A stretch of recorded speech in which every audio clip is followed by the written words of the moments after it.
شروع اللہ کا نام لے کر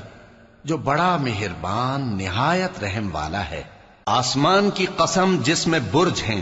اور اس دن کی جس کا وعدہ ہے، اور حاضر ہونے والے کی اور اس کی جس کے پاس حاضر ہوتے ہیں، کہ خندقوں والے ہلاک کر دیے گئے، یعنی آگ کی خندقیں جس میں ایندھن جھونک رکھا تھا، جبکہ وہ ان کے کناروں پر بیٹھے ہوئے تھے اور جو ظلم وہ اہل ایمان پر کر رہے تھے ان کا نظارہ کر رہے تھے، اور ان کو مومنوں کی یہی بات بری لگتی تھی کہ وہ اللہ پر ایمان لائے تھے جو غالب ہے، سب خوبیوں والا ہے، جس کی آسمانوں اور زمین میں بادشاہی ہے، اور اللہ ہر چیز سے واقف ہے۔ جن لوگوں نے مومن مردوں اور مومن عورتوں کو تکلیفیں دیں اور توبہ نہ کی، ان کو دوزخ کا اور عذاب بھی ہوگا اور جلنے کا عذاب بھی، اور جو لوگ ایمان لائے اور نیک کام کرتے رہے ان کے لیے باغات ہیں جن کے نیچے نہریں بہ رہی ہیں، یہی بڑی کامیابی ہے۔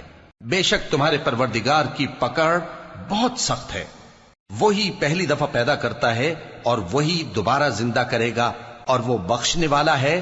بہت محبت کرنے والا ہے، عرش کا مالک، بڑی شان والا،